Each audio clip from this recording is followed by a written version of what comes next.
விடுதலை சிறுத்தைகள் கட்சியினுடைய நிர்வாக மறுசீரமைப்பு நடவடிக்கை தலைவர் எழுச்சி தமிழர் அவர்களால் அறிவிக்கப்பட்டு தமிழ்நாடு முழுவதும் 234 மாவட்ட செயலாளர்களை நியமிப்பதற்கும் கட்சியினுடைய மாநில பொறுப்புகள், மண்டல பொறுப்புகள், மாவட்ட பொறுப்புகள், ஒன்றிய பொறுப்புகள், துணைநிலை அமைப்புகளின் பொறுப்புகள் அனைத்திற்கும் விண்ணப்பங்களை பெறுகிற நடவடிக்கையாகவும் தமிழ்நாடு முழுவதும் இந்த பயணம் மேற்கொண்டிருக்கிறோம். மயிலாடுதுறை, பூம்புகார், சீர்காழி ஆகிய 3 சட்டமன்ற தொகுதிகளுக்கும் பொறுப்புகளுக்கான விண்ணப்பங்களை பெறுவதற்கு என்னையும் தோழர் பால அறவாளி, தோழர் பரசு முருகையன் ஆகியோர் கொண்ட ஒருங்கிணைப்பு குழுவை தலைவர் அவர்கள் அறிவித்தார்கள். அதன் அடிப்படையில் இன்றைக்கு மயிலாடுதுறை மாவட்டத்திற்கு வருகை தந்து தோழர்களிடம் விண்ணப்பங்களை பெறுகிற அந்த நடவடிக்கையில் இறங்கி இருக்கிறோம். நூற்றுக்கணக்கான தோழர்கள் விண்ணப்பங்களை வழங்கி இருக்கிறார்கள். இன்னும் பல நூறு பேர் விண்ணப்பம் செய்வதற்கு தயாராக இருக்கிறார்கள். இந்த கட்சி கருத்தியல் வலிமையுள்ள கட்சி, உறுதியுள்ள கட்சி. தலைவர் எழுச்சி தமிழருடைய தலைமை ஏற்று இன்றைக்கு தலித் அல்லாதவர்கள், பெண்கள், இளைஞர்கள் கூட்டம் கூட்டமாக இந்த கட்சியில் இணைந்து கொண்டிருக்கிறார்கள். அதை இன்றைக்கு களத்தில் பார்க்க முடிகிறது, மயிலாடுதுறையிலும் பார்க்க முடிகிறது. அடுத்தடுத்து பூம்புகார் தொகுதிக்கும் சீர்காழி தொகுதிக்கும் செல்ல இருக்கிறோம். அங்கும் இது போன்ற எழுச்சி இருக்கும் என்று நம்புகிறோம். தலைவர் அவர்கள் அறிவித்த இந்த மறுசீரமைப்பு நடவடிக்கை பெரும் வெற்றியை பெற்றிருக்கிறது என்பதை களத்தில் நாங்கள் உணர்கிறோம்.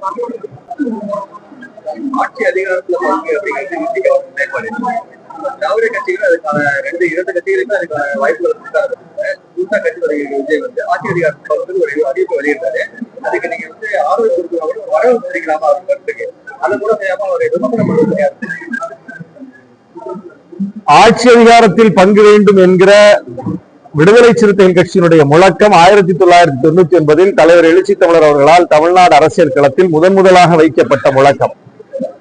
அதற்கு பிறகு நாங்கள் 2016 மக்கள் நல கூட்டணி அமைத்த போது விஜயகாந்த் அவர்கள் அதை ஏற்றுக்கொண்டு அந்த கூட்டணியின் முழக்கமாக அதை முன்வைத்தோம். ஆனால் அந்த கூட்டணியை மக்கள் ஏற்கவில்லை.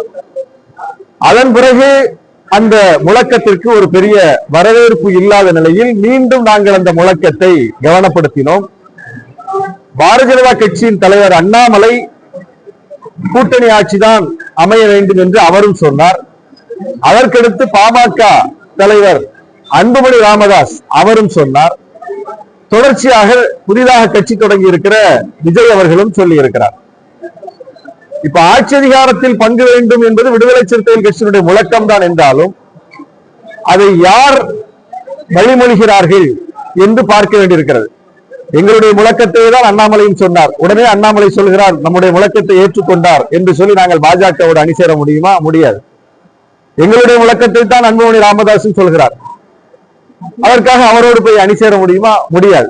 அதான் நம்ம முழக்கத்தை அவங்களும் சொல்லிட்டாங்களே, போய் சேரலாம என்று முழக்கத்தை பார்த்தவுடன் தோன்றும்.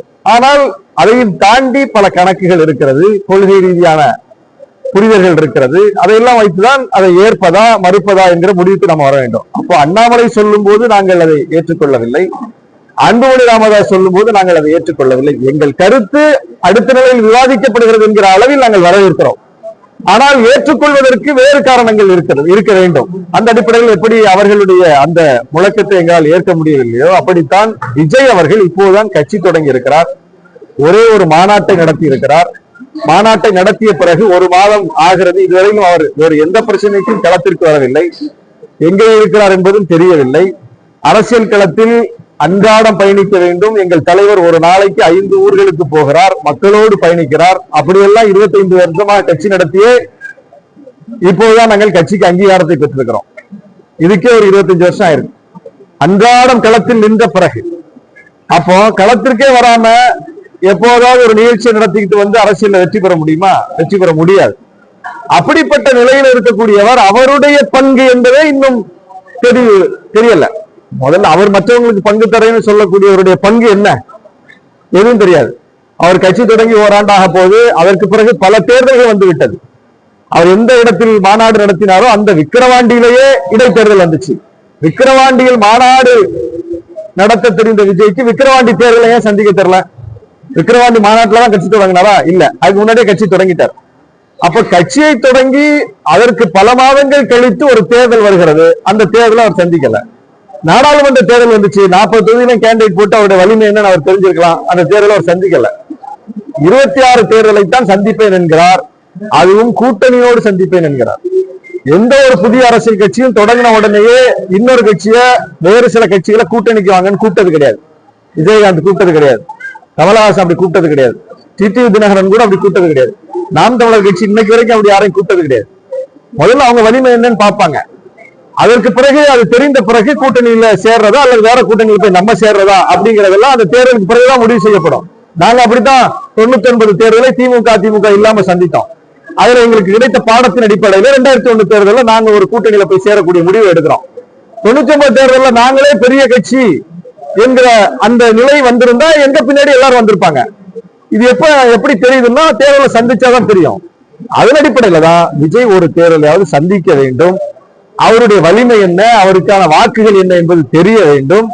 தெரிந்த பிறகு அவர் 20 விழுக்காட்டுக்கு மேல் வாக்கு பெறக்கூடிய பெரிய கட்சி என்று தெரிய வந்தால் அவருக்கு பின்னாடி 4 கட்சி போவாங்க. இல்ல அவர் 5 விழுக்காடு தான் 6 விழுக்காடு தான் அப்படிங்கிறது தெரிய வந்தா அவரும் ஒரு பெரிய கட்சிக்கு பின்னாடி போவார்.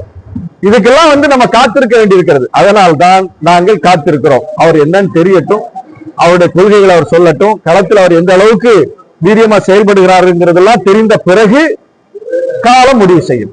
இப்ப அவருடைய முழக்கத்தை நாங்க ஏன் ஏற்று அவர் பின்னால் செல்ல முடியாது என்பதற்கு இதுதான் காரணம்.